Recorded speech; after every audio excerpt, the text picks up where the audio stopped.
All right. So the one thing that's been coming up a lot as of late, across the board is how do I create a proposal? Number one, like just how do I create a proposal? Right. I have this opportunity. I'm in the room, all that other stuff. But the challenge that I'm running into is creating a proposal. So first, let's start with what proposals normally have in them, because this is probably my favorite part. Right? Because if y'all ever, and I don't want you to feel like, oh, I'm an entrepreneur, and so I'm probably gonna mess up or whatever. Trust me, I work with these big corporate clients who do exactly what y'all do. They go out on Google, they look for a proposal, they copy it, right? Kendra, like, yeah, they do. They look for a proposal, they copy it, and then they use that. So if I find a person who put out this bad proposal, when I find them, it's on, because everybody does basically the same exact thing when they do proposal. And there's always these executives who have to present this proposal. So let's start there. So what do y'all normally see? Like when y'all go look at these proposals that go out to corporate, what do y'all normally see that going from top to bottom on these proposals? And you can call yourself out if you want to. I don't care. It's fine. We're good. And don't act shy. I've never done a proposal for corporate, but a nonprofit, and I use the template offline. So mine basically was how much I was charging per session for what they wanted me to do, what the sessions were that I agreed to do, and then what I would also offer, like if there was any like worksheets or time after the meeting, that type of stuff. What I forgot to do was my net payment. But I realized that after. I mean, I do get paid, but it wasn't in the proposal. Right. And then like I just had like my business information on the second page. All right. Who else? Who wants to share what else they put in a proposal? Whole lot of nonsense and legalese and just, and it's always like I want my proposals to be something that people can read and understand immediately. They have to go back and go, what the heck was that? But it seems like in corporate, they try to make it as complicated and official as possible. And some of it I think is overkill when it comes to some of the legalese and all the stuff there. I think it makes them sound more official. Absolutely. Okay, I'm gonna pull up 3 templates, and all 3 of these templates, I swear to you, start the exact same way. About us, our history, our team. I'm looking at 3 proposals. They all have these things right at the beginning. About us, our history, our team. And right before that, there's this little blurb about an executive summary. So executive summary, and now let me talk to y'all about me. This might have worked back in before Dole's internet, but now that Beyonce internet is running 100%, you know what those people know before they even get a proposal from you? Y'all gotta come off mute. I'm talking to walls. It's killing me. Y'all gotta talk to me. They already know about you. Yeah, they've already Googled you. They Googled you. Like they'd have been on your Facebook page. They went into LinkedIn. They knew who your top 10 friends are. They probably could tell who your mom and them is. They know you went on vacation. They know these things already. And yet still our proposals start with, let me tell you a little bit about us and our history. And my favorite is when you go and watch the executive, the CEO, who's going to stand there. These people literally gave you 90 minutes. And for the first 45 minutes, you just gave up to the CEO to tell y'all about why his company is amazing in his history. Like anybody actually gives a damn. That's not why I showed up to the presentation, not to hear you go on about yourself.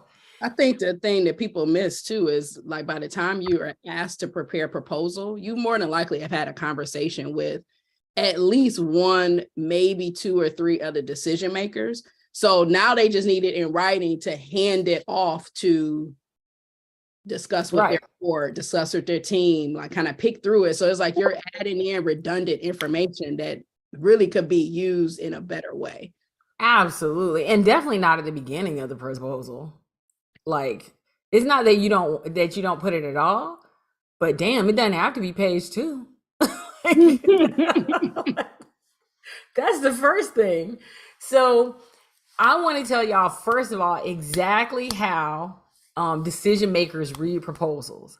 And this is literally me like studying, because y'all know I people watch like it's cool. And I people watching in situations y'all would not believe I people watch. I people watch when they're like reading something. I people watch when they're reading a proposal, when they're making a buying decision. I want to know why they're doing what they're doing. So one of the things that I can tell you that they do is this, and you have to watch them because they all do the same thing. And I can tell just by watching them which kind of proposal they have in front of them. So there's 2 types of proposals that people generally put out. There's one proposal that has like, I call it the CVS receipt, right? It's literally, right? It's going to have all the line items. And they've priced out, if not every line item, but they've priced it out to almost look like a CVS receipt. And they've added all these little things. So like I worked with a photographer recently, and he put in like all the little nuances and all the little things. And I was like, and this is what they do. This is exactly what executives do. They do this. They look at the proposal, right? They look at the proposal. And let's say your proposal is a 5-page proposal. They already know that the money is on page 3 or 4. So what do? Flip. Page 3, nope. Page 4, there's the money. And what they're looking for is that bottom line number. So they go to the bottom line number, and at that point, they've made a decision, because this is what happened. In their mind, they already knew how much they were going to pay, even if they didn't tell you, which meant that you didn't do a good job on the gauntlet of disqualification. You didn't find out how much money they had in their pocket. You didn't know how much they wanted to spend. So they already have a number in their mind. And now they're looking at that number to decide whether or not you're completely out of it, whether they're going to negotiate, or whether you're too cheap and now they think you sketchy. So if you're too high, right, they're like, oh, this person has lost their mind. They have fluffed up this proposal with crap I didn't even ask for, so now I don't want to work with them. And right? then what happened to it? It sit on somebody's desk. It sit on somebody's desk, and they ghost you for the next 5 weeks. It sit on, say like, all right. All right. We know what? Put that over there while we go look for some other people. So that's number 1. Then number 2, you're way below the money. Now they're like,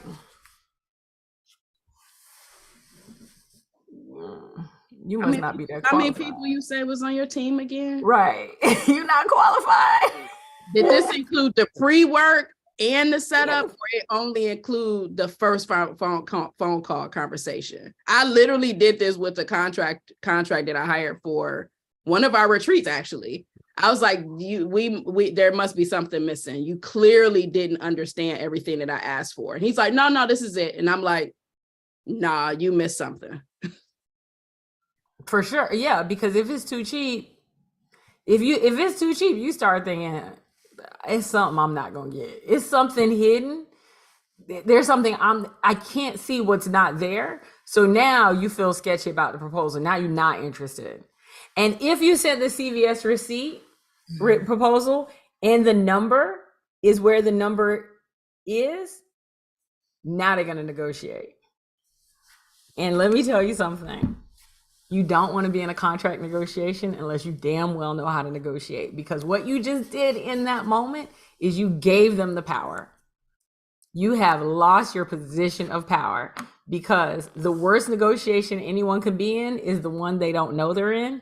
Your job is to ensure that they don't feel like they're in a negotiation. So you don't want to do the CVS receipt of negotiations. Those are the worst. Now, what you really want to do is you want to do what we call a range proposal, right? You don't want to do a CVS proposal. You want to do a range proposal. So, hold on, let me read what Renee wrote. She says, so how do you price something without being able to find a comparable offer from other companies, no known competitors? You shouldn't be doing a proposal unless you've actually done a gauntlet of disqualification conversation. You need to know what their budget is like. And this is where salespeople, quite honestly, screw up. They don't know how to ask that simple question, which is, okay, I understand what your challenge is. We've talked about the time, right? We've talked about how much effort this is going to take. The only thing we've talked about the quality or the KPIs that you're looking for. The only thing we haven't talked about is money. How much did you put aside for this? And I love people, they're like, well, you know, we really didn't put aside any money at all. Like, we really weren't thinking about it. Oh, so this isn't that serious to you? And well, no, it's serious to us, but we just didn't put aside a budget. So if I came back with $10 million, y'all would be cool? Oh, no, that's ridiculous. And I'm like, so what's not ridiculous? I said, listen, at the end of the day, I'm not going to give you a proposal if I don't even know. I'm not going to close my eyes and shoot and hope I hit the mark. I need to know what you're looking at, or if you're just doing a request for quote. If you're just doing a request for quote, I don't need to go write up something. I can just give you an idea of what this generally costs. And don't have to go into my back end system and tinker with making a fancy proposal either.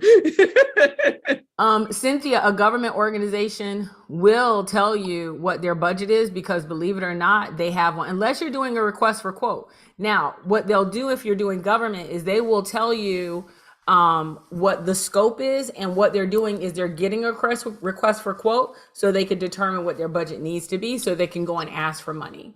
But most time, government organizations have a dollar amount that they're working within, and you could just straight up ask them. Sometimes they'll tell you, sometimes they won't. If they won't tell you, then you need to do a competitive analysis in your market, or you need to put yourself in a position to be set aside so that you're more likely to win that bid. Like, I'm really big on minority businesses, especially getting set aside business, because it's just so much easier to do and you're not bidding as hard.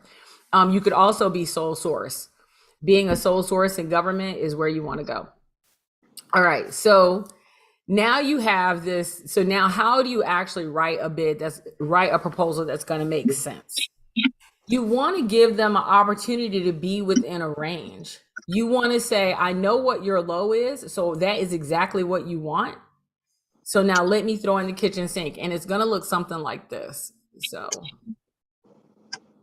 I'm actually going to share my screen and show y'all from a high level how we work these. So when you do your proposal, actually, I'm going to back up. Hold on. Let me see if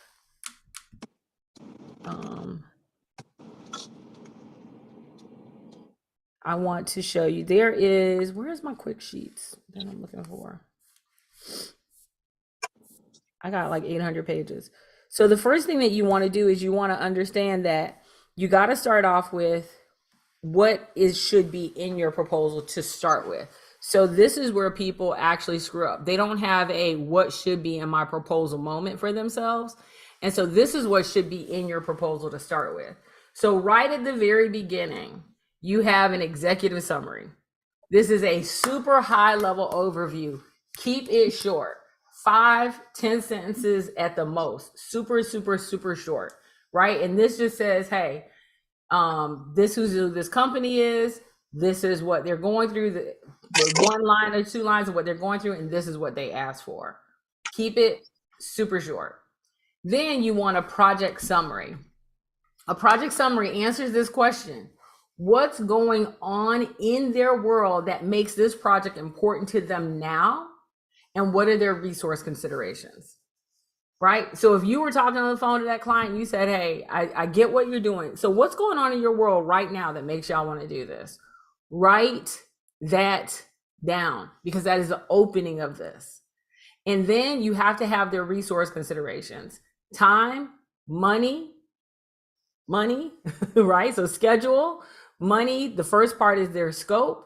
Then resources, which could be resources in regards to human resources, what people are going to be on there, as well as any kind of like team thing or hardware or whatever. This is a high level project summary. You don't have to go detailed, but you do want to have at least these basics. So I could say, you know, if I was doing it for FYRE Savvy and somebody's coming in and I'm like, Kendra is working on starting or amplifying her entrepreneurial journey. She wants to take her business up to the next level.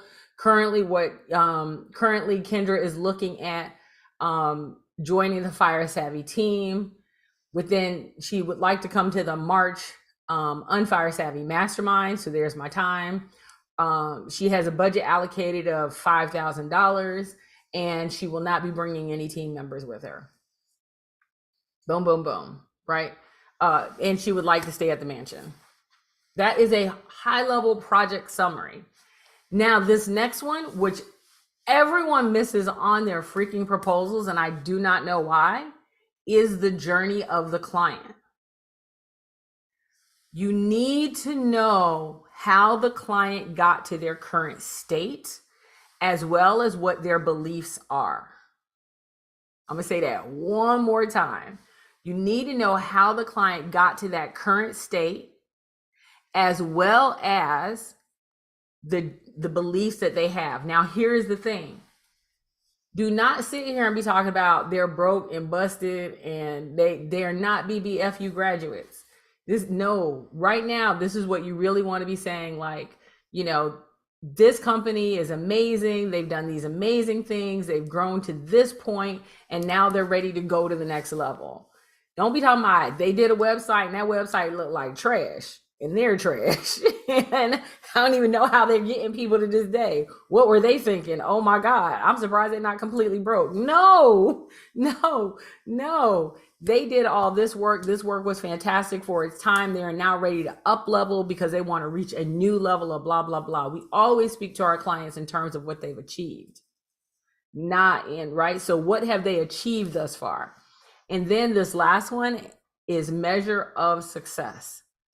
After the project is over, after you have delivered what you promised to deliver, what will they count as being successful? So if Jennifer, who works with executives on how to deliver the type of speeches that leaves their audience on the edge of their seat, then what would that measure of success be? The measure of success would be, they'll have a speech that they can deliver on demand at that is a measure of success. It is, once I'm done, what will my client be able to do, have, any of those things? What are they going to have, or what are they going to be able to do better? Right? So this is the very first 4 parts. Notice how it's not about me. It's not about how awesome I am. It's not about any of that. It's only about the client. What questions do you have on this part right now? One thing that I was just going to add, Donna, is, particularly when you're looking at this from like a corporate or a project team, knowing that these are the 4 areas, it sort of drives your discovery calls. So as you are fact finding, as you're asking questions, ask them, what's going to make this project successful for you? What does it look like, for your team? Because sometimes what we're hired to do, you may not think that it is measurable, right? But you want to be able to know what they measure as success. So for example, like I had a contract where I had to create ideal client personas. Like that's kind of touchy feely. So what does that mean for the client? Like how do they value success after that's over? Yes, they want to work, but they want to be able to use that as a milestone to move to the next phase. So you just have to ask those questions during your discovery call so you can be able to put it back into a proposal state. Absolutely. What's your question, Renee? Okay, hi. So when you're talking about getting their budget, let's say they come out and say whatever their high is, and it's really too low for you. Is this the point where either you just give a bare bones, well, for that amount, this is what you can get, or say we're not the right people to work together. Let me see if I find somebody for you that works at that level. Yeah, if they're not the right people for me, I'm gonna pass them on to someone else. Yeah. Right. So if I get a client that says that, oh, Donna, I would love to work with you for $500 a month, and I'd be like, I'm sure a lot of people would, but that's not going to happen this month. Those months have been passed. So let me go and see if I can find somebody that'll help you. That's not going to be me. Or maybe you could just get in my membership and the 3G network. Okay. And so when you were talking about it's more important in that proposal not to have your numbers out there, but to know their numbers first. That's basically, as comes to numbers, you got to know their budget. If they can't give you or won't give you a budget, that's a hard stop. I wouldn't say it's a hard stop. I have had people, I've been very clear, like, listen, this is, and I'll tell them ahead of time. For example, I'll use me as a speaker. Somebody will say, oh, we really want you to come and speak for us. And I'm like, okay, what's your budget? And they're like, well, we've never hired a speaker before. And I'm like, okay, tell me about your audience. So then they start telling me about their audience and all this other stuff. And I'll say, so what you're looking for is a level 8, 9, 10 speaker. And I'm probably one of the highest paid non-celebrity speakers out there because I'm $25,000 a speech. I don't know if that's in your budget. Does that give you sticker shock or not? And I just straight up ask them. And so if they're like, well, I'm clutching the pearls a little bit, but are you still breathing? Like, I need to know. And then I'll tell them, because you can get a cheaper speaker, but let me tell you what that looks like, because I've coached speakers.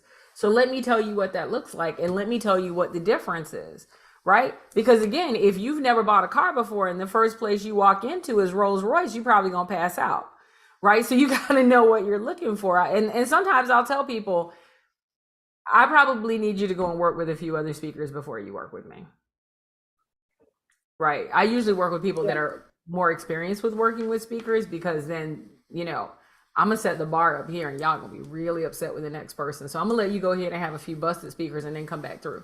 No, but you can, I'm usually very straight up. Like, listen, it's $25,000 for a keynote. It's $40,000 for the day. It's $25,000 every additional day. My clients include, Microsoft, Starbucks. I have a very specific, list of clients, National Association of Broadcasters. So I'm working with people that are in those higher realms. I don't know if that's what you're looking for right now. So you need to make sure that you're very clear. So I usually let them define. And if they don't have a definition, I usually tell them, well, this is where I am. What are you really looking for? Right? You can't be afraid to walk away from an opportunity that's not right for you. So Michael said, you'll never propose a range option, 1, 2, 3 option where all three are above the budget, because you will have talked about exactly the project estimated range during your gauntlet of disqualification call. And that's the thing. So everybody, I think everybody here is coming to either March or April FYRE Savvy. We're specific Unmastermind, where specifically we're going to be talking about sales, and we are going to talk about the gauntlet of disqualification. Because if you don't know where people are at in regards to their budget, you are going to overshoot, undershoot. You're not even going to be close. And I'm very clear. I tell people, listen, I got products that go from $97 to over $100,000 a month. Which one are you looking for? Right. So then they're like, oh, well, wait a minute. Right. So like, what are you looking for? Right. So you want to be able to have that conversation. So what do you really want your proposal to look like? Right? Because you did your gauntlet of disqualification, but now you really want to put out a proposal that is going to upsell itself. And you don't want to be putting out something that looks like a CVS receipt. Don't do that at all. You really want to create a really tight proposal. So let me see if I know what I'm doing on this remarkable thing, because this is all new for me. we gonna act like I know what I'm doing today. All right. So let me see if I can write and it shows up. No, I don't know what I did. But can I type? I can type. Okay, cool. I know I got something going on. So I'm going to share my screen. Okay. So, share. Okay.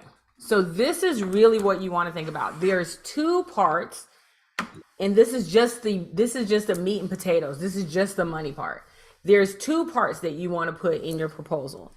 You want to have your one-time costs, and then you want to have your ongoing. Okay, I guess I'm gonna do this again. So I'll just put here proposal. So these are your proposal options, right? You want to have your one-time costs,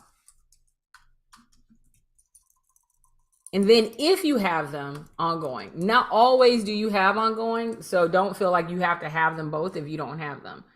So in your one time, you're going to create 3 options. Listen to me very carefully. Do not create, and I know someone who does this and I don't understand why. They create this option A, the lowest option, as the busted option that the client doesn't want.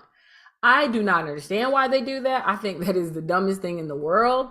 I'm like, why am I going to put in here something I know they don't want? I am literally using up valuable space with that. So you're not going to do that.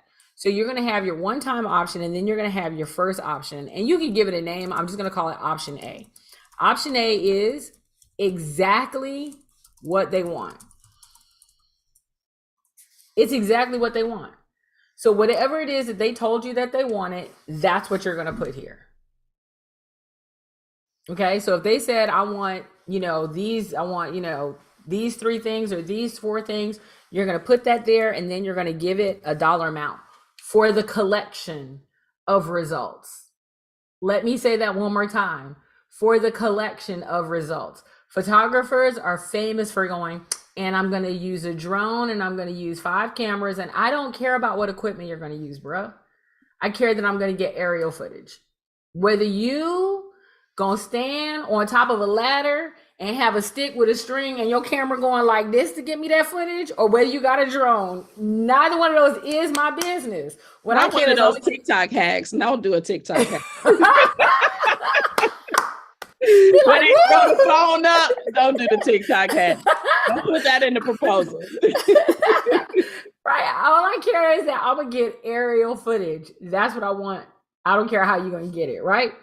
So whatever it is that your customer is going to get, the results of what they're going to get, that's what you need to put in there. If you're going to deliver 4K high definition, blah, blah, blah. If you're going to deliver pictures, or you're going to deliver coaching, I don't care what it is. You don't need to be like, I'm going to deliver coaching to you, and I'm going to be like, think about me going, I'm going to coach you using a MacBook Pro 2023. I'm going to have an LG camera. Yeah, you know what? I'm going to be on Zoom, bro. Like, it's going to be virtual coaching. They don't need to know all the details in regards to what exact equipment you're going to use, unless that is specific to the product, right? You don't need to have all of that, right? So you want to just make sure that you're really, really clear. May I ask a question on that? Mm-hmm. Because I think I can kind of fall into the camp of, feeling like if you add everything but the kitchen sink in there, then that makes it more valuable. And I understand that it's not, but it's still mentally, you feel like you need to. But at the end of the day, how do you balance between what they need to know? And I think you kind of touched on this, but I want to make sure I understand what they need to know to make a decision versus what they don't need to know. For example, let's say I'm doing a proposal for, building a funnel. And is this the place where I need to say the funnel, up to 3 pages, automations up to, 2 count? Like, are we that specific in here, or do we just put funnels? Well, no, you want to, so on that, you do want to be specific, like it's a 3-page funnel versus a 5-page funnel because those are different products. Okay. A 3-page funnel is very different from a 5-page or a 10-page funnel. But like, let's take somebody, is Lisa on here? Hopefully Lisa's on here. Somebody like Lisa, for example, who does branding, right? And like her branding pack, she has a lot of things that are included in like how you do your overall brand. But like, if it's things like texture or color palette, like for somebody like her, what is a need to know versus just I'm going to redo your brand? Do they really need to know? Like, no, they need to know that, but see, they need to know that because that is a complete brand package, which is like, okay. And think about it, most people don't know what those things are. They don't know that, oh, there's textures associated with it, there's iconography, there's lexicon. I didn't even know that. So yes, for that, I think it's critical. But when I'm talking about delivering someone coaching, I'm going to say, this is how many things you get, this is how often, this is how we work. Right. And so we're going to have a list, but we're not going to go into the details of, I'm going to be using Zoom and, or I'm using an iPhone. You don't really care if I'm using an iPhone. Well, I care if you're using an Android though. Gotcha. But you don't really care. Hey. Where's the shade detector? I should go get it. It's right there. Wait, I'm going to get it. Go get the shade detector. Y'all will be, for my returning insiders, y'all will find this hilarious. For my new insiders, y'all still gonna find it hilarious, but you'll be able to get the backstory when we're in person together. So Donna is the queen of shade. Sometimes she knows she giving it, sometimes she knows she don't. I am the queen at detecting when she give the shade. So I decided to buy her a shade detector that we can use on the spot. So when she throw the shade, I can detect it like a wand. She bought me a shade detector. She bought a shade detector. And whenever she feels like I'm being shady, she said she's gonna be, let me see if I got it working. I gotta find that. I don't have anything over here to find. See, I'm not shady today. So she bought a detector to tell me that I'm being shady, which I think is unnecessary. I got home and it was sitting in my house, and I'm like, "What is this?" She goes, "Shade detector." So you want to make sure that your first option, option A, is a list. You do want to have your list, right? But you want to, don't go crazy. And if you have a question, send it to me and I'll let you know if you've gone crazy. And then you want to put a dollar amount on it. So let's say, for argument's sake, this one is 15,000. Okay, so there's your option A. Now, this is where people mess up. This is usually all they're gonna send. Like, here's my list of stuff. I'll put here list of stuff. And then that's what they send. And now the client only has one thing to look at, $15,000. That is a mistake. You already know that's exactly what they want. But you also don't want to spend a whole lot of time on your call defining all the things they can get, because that's going to piss them off. So this is what you want to do next. You're going to take this off. Now we're going to go to option C. Notice how I skipped option B. Option C is called the kitchen sink. What else can they get? And let me be clear, this is what they asked for. And when you put this in order, it's always what they want first, what they want first. I know we get all excited and be like, but they need, I didn't ask you that. What do they want first? Then what they want, what they need, bonuses. It always goes in that order. What they want, what they need, bonuses. Right? So this is the ask for proposal. Then down here, we're going to go to kitchen sink. Okay. There is stuff that they want that you did not include. It's all the other stuff that they want. And I want you to, stuff that you discovered during your discovery call. A good conversation. right. So it's what they want and all the other stuff that they want. There is stuff that your clients want that you're like, they don't even know they could have that. Put that in here. So it's what they want and all the other stuff that they want. It's what they need. By the way, by virtue of the fact that they came up with all the other stuff that they want, there's other stuff that they need now that they got those new wants. Did you hear what I said? Now that they got, so every time you give people stuff, you create a new problem, right? I give you an unlimited Starbucks gift card that has all the points in the world, because that's what you want. What you need is time with Alika to lose weight, because that just ruined your whole life. What you also need is extra time in the doctor's office because your diabetes is about to go out of this world, right? So I've ruined your life, but I gave you a Starbucks gift card that's unlimited, right?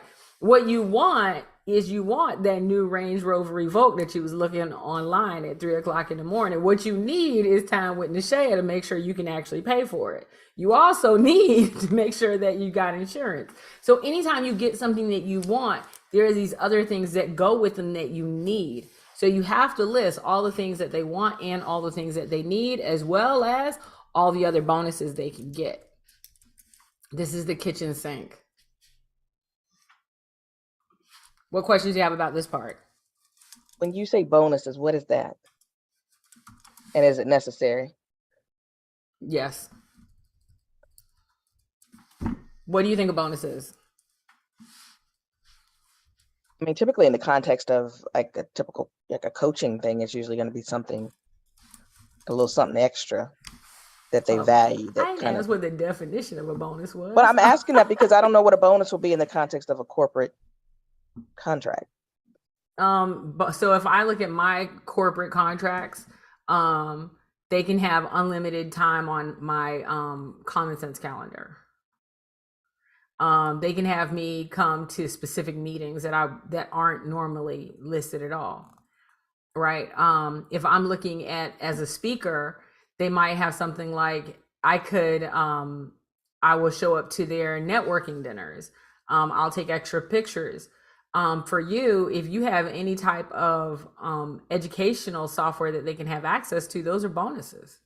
That's what I was just about to say, Carmela. So like in my case, like my corporate clients, like they may or may not want access to my vault, but their employees might. So as a bonus, like I can give them access to my content vault, for example. Okay, it means I got to build a vault. No, you just got to think about what you have that they may want access to. Right, you have stuff. You have stuff. You just have a bunch of stuff sitting in Google Drive. Right. Well, those are bonuses. Okay. Those are bonuses, right? Those are things that people find valuable. See, that's the thing. Sometimes we're just like, oh, well, it's not a big deal to me. It's probably a big deal to them. Right? So this is the kitchen sink. What they want plus all the other stuff they want that they didn't even know they wanted. What they need, all the other stuff they need to go with what they want. And then the bonuses and all the other bonuses they can have. So if we have, notice how we started with option A and option C. So option C, how much you think it's going to cost? 40,000 maybe. But probably 3 times as much as option 1. Doesn't have to be. I usually do double. Just to give you an idea. So now you're going to throw in, so now I have one for 15,000, right? And I have one for 30.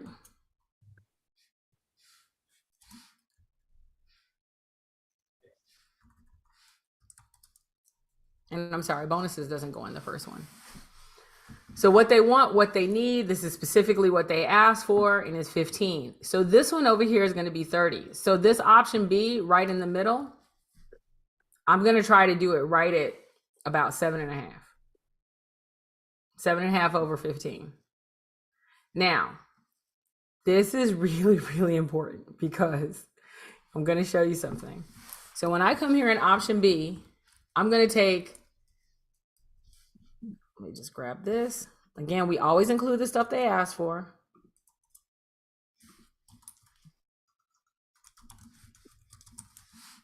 We're always going to have that.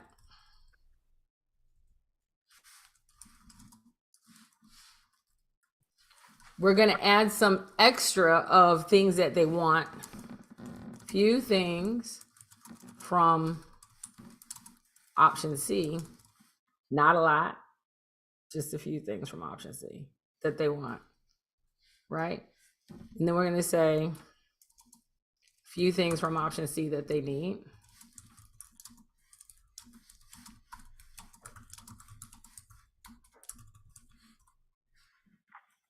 And then now I'm going to add a couple of bonuses. And I'm going to price it at 22.5. Okay, so now I'm going to mess you up. Okay. So we got option A, we got option B, we got option C. They're more likely to buy option B. Chanel is nodding because she already knows. She's like, yes, they will. Option B is almost always the one that's going to be picked. But let me show you how I get people to buy option C.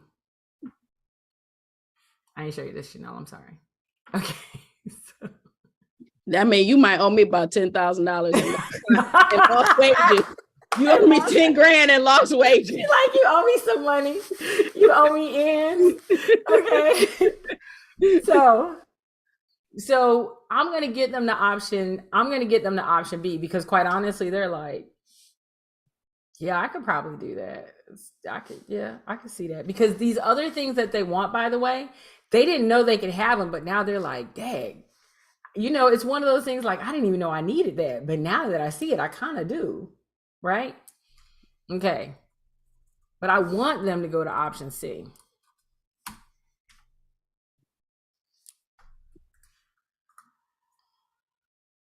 So I'm gonna make option C, let's say 28. Actually, I would do this. I would make it 27. Because now if I already got them thinking 7.5, but now they're like, but this is only $5,000 more. Because by the way, and I know you're probably going, but it's not $5,000 more, it's $12,000 more. No, it's not. See, they already made the decision to go to this middle number. So now they're really thinking it's only $5,000 more because they already made the decision to go somewhere else. They already made the decision, make a jump. So now I'm gonna make it really easy. Like, you made the big jump, just come on over here and make this little jump. It's a little jump. That's it. It's a little one. Right. It's a little hot. Right. So here's the thing. Psychologically, people will buy whatever is behind door number 2. Just happens. They always going to chase door number 2. Right. But if you want them to chase door number 3, don't make the gap between 15 and option A and B equal to the gap between option B and C. Make it a smaller gap. They already know how to make a big jump. They're literally thinking, how do I make the small jump? So the rule of thumb when you're putting together your contract is to put it together for double.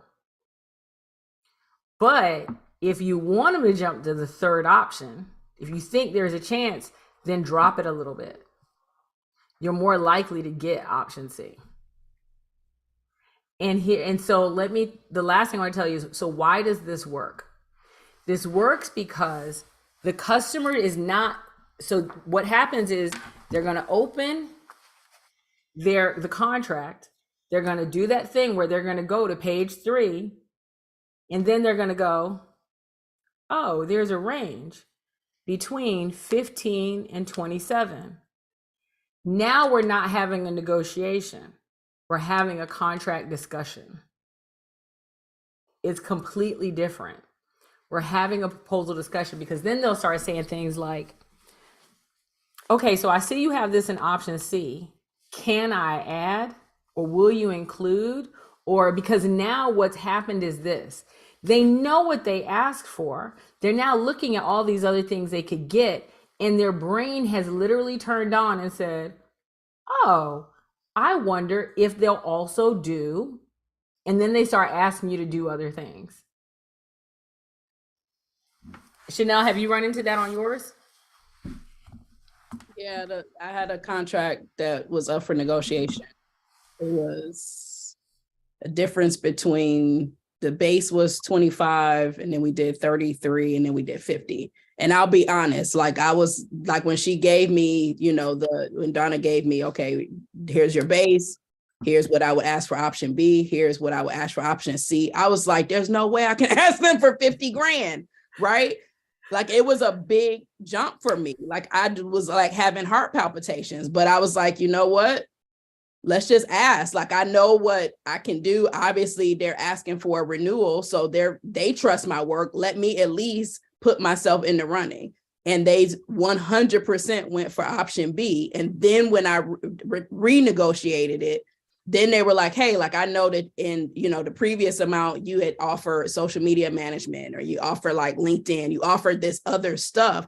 Can we now include that in this next go round? And so it does open up a conversation, and it offers them, to be honest, if you have a really good conversation up front, they may have only come to you for X, Y, and Z. But now if you have a good conversation, you're like, hey, like, I know you asked for X, Y, and Z, but by the way, like, I offer launch support, I offer this, I offer that. It's a conversation at that point, like Donna mentioned, because now you've opened up your window of expertise of stuff that you can offer them. But then now it also gives you the opportunity to be able to make it a more valuable contract for them. Because that's really what it boils down to. Because keep in mind, it's relationship building. At least you want it to be. And so if you're adding in B and C items, it shows how well you've listened to them. It shows how well you thought about their project. So, hey, like you came to me for social media, but by the way, you also need this, and this. And then that's the stuff that you can add into B and C, because now it's like you're thinking on behalf of them. Right. And what is really helps you with it, it keeps you from having this really long and drawn out conversation on the phone. You do not have to have on the phone this whole like, well, what about this? And what about that? And what about this? Your job on the phone is to find out only what they want. And then leverage your expertise, having worked with other clients and knowing what you do for a living. You know, people who I'm gonna tell you who the master of this is, and y'all have seen it all the time because everybody on here has bought from Amazon. And you buy from Amazon, and this, by the way, is the way that Amazon actually became a multi-billion, now trillion-dollar company, is they did this exact thing. You went to buy this one book, because I don't know if y'all remember back in the day, they only used to sell books, but you used to buy this one book, and then at the bottom, it would say, people who bought this book also bought these 2 other books, and here's how you can get them at a discount if you buy all 3. So then people, instead of buying, who came from one book, were now buying 3 books. And what they found was that they were upping their sales by 50 and 75% just by offering these other 2 books. It's the same thing. People are literally going, I didn't know I could get that. I didn't know that was available. I didn't know I wanted that, right? So now you have the whole thing, right? They're like, oh, I know you bought this hemorrhoid cream, but you could also get this little pad and you get this blankie, right? So now you get the whole thing. So you have, it opens up a new conversation, and that's what you want to be doing with your clients without having to do it on the phone. Mm-hmm. And if they already got their credit card out, they're already going to get it signed. They're already about to ask for approval.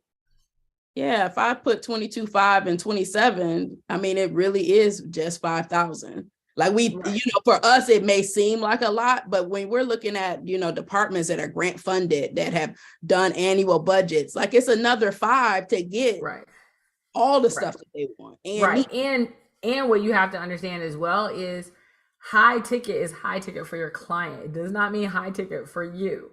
You have to understand, just because you can't afford it doesn't mean Microsoft can't afford it or Amazon can't afford it, right? They can.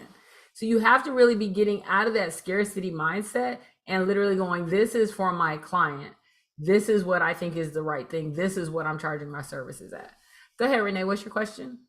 Hello. Okay. So my question, so what I've run into in the past is people saying, I say, so what is your budget for this? Well, I don't want to tell you my budget and then just have you say, oh, okay, well, that's what I'll charge. So, and the answer, it seems to me, is what you said earlier was, well, look, I have products that range from this amount to that amount. So it's really kind of, it's really on you to tell me what it is that you need and what it is you've set aside to get what you need.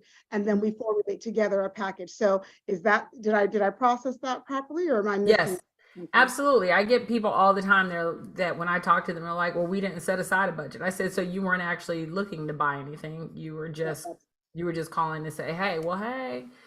And then bye. like it was great to talk to you, and so that's number one. Number two, they do, and sometimes, especially when I'm working corporate, and I'll say, well, how about this? How much are you authorized to approve? There you go. Okay. Right, because they know that number. Yeah, right. And so the other part is something that I'm sure, Chanel, you run into this, or anybody else in social media, is there are people out there who are way overcharging for just delivering, bullshit to their clients, and then others who are charging so little and probably offering the same amount, but that's kind of on par with how little they're charging. So with something like what, we do with helping people with like the relationship marketing or with social media, and the pricing is all over the board without spending days trying to parse through, well, okay, this one seems overpriced. What's the value?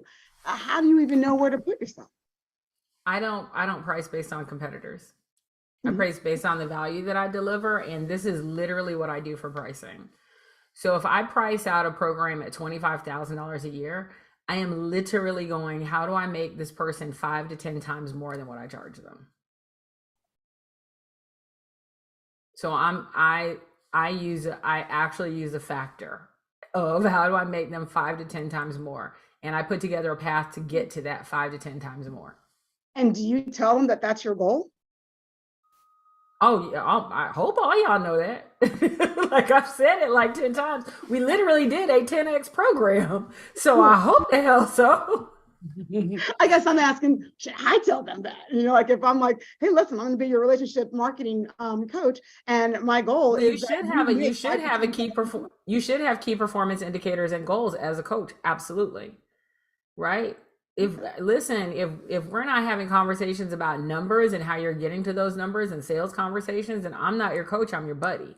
I want to know that you're able to sell and close deals. Right. Okay. Right. So when I'm on the phone with Lisa and she's showing me a contract, what she was going to say, I'm like, no, let me show you how to turn this into a proposal so it'll upsell itself. And of course, I probably talked to her 3 times, and I'm like, so where's it? Right? Like, I'm like, where's the numbers? How they doing? What's going on?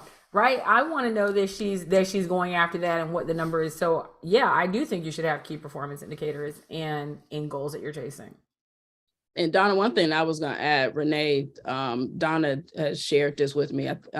Michael Bentley has shared this with me as well. Like sometimes people don't know, right? Sometimes, or they have a range, but they just don't want to give you the range. So then that's when I start asking about what their goals are. Okay, you have a $10,000 program. What does that look like in the next 6 months if you got 5 new clients? So then it at least helps them narrow down what their so-called budget is. They may not necessarily have a budget for your service, but they do know that they're trying to make money from it, right? They do know what they're trying to do in terms of their revenue goals. So when they give me that, well, I don't really have a budget. I just want to see what you offer. Okay, well, let's talk about what you offer. Let's talk about what your goals are for the next 6 months. Okay, you have a $1,000 program. You're trying to, get to 60, you're trying to get to 75. Okay, how does your social media play into that? What type of things, if I could bring you 2 new clients a month, what does that look like for you? Then it's not just, oh, well, I thought it was going to cost this. Now they are thinking about what that budget looks like. Okay, yeah. So I have done that where I've asked people how much their average client is worth to them, or just give me a range of what your clients typically spend. How many, new clients are you looking to, to get me? What is your goal for your growth? 25%, 50%? I mean, what are you realistically trying to do? So I have used that, but I never even thought about putting that as a part of the proposal, which is right. I get it. And Lanisha said, this leads to my question regarding price transparency. Should be on my website or application before they get on a call. So I put my prices in regards to my signature programs online. Absolutely. So my signature program pricing. So for example, you want to be in the basic online membership where you come to master classes and stuff like that. Yes, that 100% is on there. It's a monthly rate. You can buy it. You want to come to a unmastermind program, because you only ever get to come to one unless you become an insider, right? So you want to come to an unmastermind program. Absolutely. That price is definitely online. In regards to having like a laundry list, like, I want you to remember, you're not Walmart. You're not a grocery store. You're not CVS. So they shouldn't be able to go and like buy you as if they're buying a commodity. So I would tell you, don't commoditize yourself like that at all in regards to other products. The only reason we could do it with the membership, and even quite honestly on the unmastermind, people can go pay, but we have refunded people their money because we're like, yes. Donna will literally be a serial killer by Thursday, and we not trying to bury any more bodies like last time. So you can't come. Right. And so you do want to make sure that, so we could do that. But at the same time, we're also very, very, very, very, very, every time Doug writes, we have a refund button, I lose my mind. Because it's the definitely and how refund is capitalized. Right? So I would put them on for my signature offers, but then other than that, I probably wouldn't have them on there. All right. What other questions do you have in regards to, again, any questions in regards to anything we're referring to proposals, how to create a proposal that upsells itself, what you should include and exclude, anything like that? So should we be like kind of customizing So say you talk to the client and you have your 3 packages and you're feeling like they may go for your lower package or whatever. If you add something to it, then you can get more money for it. Or I wouldn't add it to my lower package. I would add it to option C. option C. I mean, Okay. I'm sorry, option B. Option B. I'm sorry, option B. Yeah. Okay. That makes sense. 'Cause So remember, the lower most people package, are- we should just keep it as is. And then if we're going to make any adjustments, we could Make it option B. Yes. Yeah. That's where you're going to make 90% of your changes is going to be option B. Right. And the goal of option B is like really to like entice them to buy it. So, you know, somebody's like, oh, well, I know they really want this, so I'm going to put in option A. No, I know they really want it, so I'm going to put it in option B. Like, remember, option A is just what they asked for. Okay. Yes, Cynthia. So if they say that you don't have more than one option, you've just got to do one thing, would you tailor it, have your 3 options in your head and then go towards option B? Is that what you put on the form? Yeah, so option A is exactly what they asked for, if you remember that. So I always have 3 no matter what. Option A is exactly what they asked for. Option B is specifically the extra things that I think will entice them to buy more. And option C is the kitchen sink. So if you had no choice and they said pricing schedule for 1, just put one thing. If they ask for, you're saying if they ask for one thing, just put one thing? Is that what you're saying? Yeah. That's option A. Option A. Okay, just that's it. Okay. Yeah, but you still make an option B and C. Right. I don't know, maybe there's pro forma. I haven't had the experience of, and maybe that's what I should have done, market research, or at least found out exactly, you know, had those conversations. It might have been coming from, to be honest, a scarcity thing, because in terms of what I was doing, I won't go too long, but it was a mediation, which I hadn't seen contracts advertised for years. And then all of a sudden there were these contracts. I was like, oh, I want to get in on this. I've seen other people do contracts and a lot of money in other areas. So I thought, let me go for this. Let me try and see my first go. There was a pro forma of questions and I filled those in, and there was a pricing schedule at the end. And I just looked on my Excel spreadsheet and it just seemed to be one option that didn't give you an opportunity to. So you weren't submitting to them a proposal. You were filling out a document. Okay. Right. Yeah. That's the application. Yeah. So this is, I'm talking about when you are, I'm talking about when you specifically are creating a proposal that you're sending over. I see. Yes. Yeah. Okay. It's different when you're checking by. You can't. There is nothing you can do about that. And unfortunately, what they're doing in that case is they kind of are treating you like a commodity. Right. Yeah. And it's hard. Let me tell you, it's really hard to compete when you're being a commodity. So that's hard. Right, you can't really compete because they really are just looking for numbers and the fact that you could breathe. Scorecard or something. Right, yeah. Like, and on Wednesday she's prompt. Like, what is that? You know? So yeah, that is, those are horrible. I rarely, you know, and I see them doing with speakers all the time. They're like, oh, come fill this in. I won't even bother. I'm like, no. Not a commodity, not going to do it. Thank you. Any other questions? Go ahead.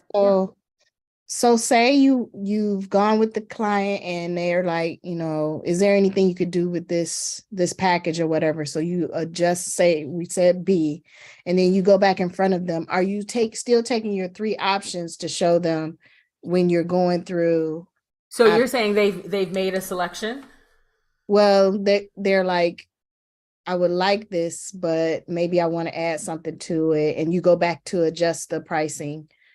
So you're moving stuff like, so I know this has happened to Chanel. Like they're like, okay, we see option A, B, and C. We want to move some stuff from option C to option B, and we want. So yeah, you adjust your pricing, but then I like to show the 3 options. You don't have to, but I like to show the 3 options because I feel like until they've made a selection, we're still having a conversation.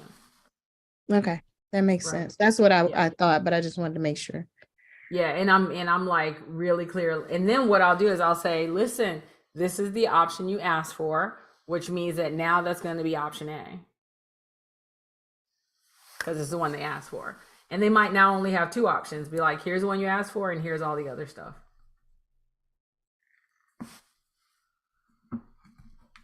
Any other questions?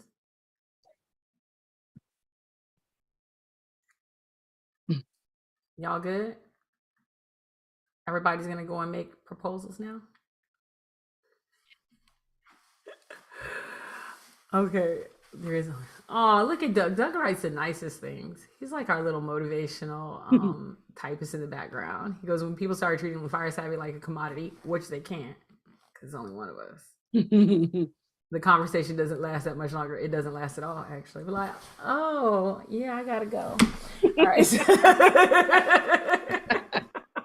I do want to ask something real quick before we go. So one of the things that I'm trying to do is I actually want to be able to easily refer everybody like in Fire Savvy, like, you know, back and forth, and actually offer maybe some of your like lowest things as a bonus, like included in what they pay. But then that's the money that I put out to you guys. Is that something that you all do? Yeah, we do it. We're setting up the Wealth Mafia. I have it on my list of things to do to set up the Wealth Mafia landing page, so everybody can be in there with their beautiful picture. And if you have a busted picture, we won't put you on there. Yeah. Yeah, just saying. You gotta have a good picture. But we're gonna have everybody's picture, their URL, their big viral promise, because our big viral promises are fire. Right? a way for them to get to you, of course. Right. So those are the top things that we're looking for. And as well, I'll be asking for testimonials. So look for that coming up soon. We have this little unmastermind we're getting ready for at the end of March. So might be a teeny No biggie. bit. Yeah, just a little mansion event coming up. So it might be a little teeny weeny busy, but we're gonna work on it. All right, y'all good? Any questions about how to do these proposals? All right, they definitely upsell themselves. They will end up they're extremely lucrative. And so you want to make sure that you're just following this along. It'll make it amazing. And so I look forward to seeing, so wait, I'm curious, who is coming in March to the Unmastermind in Orlando? Ilika coming to both. Ilika said I'm coming in March and April. Teresa, Danielle,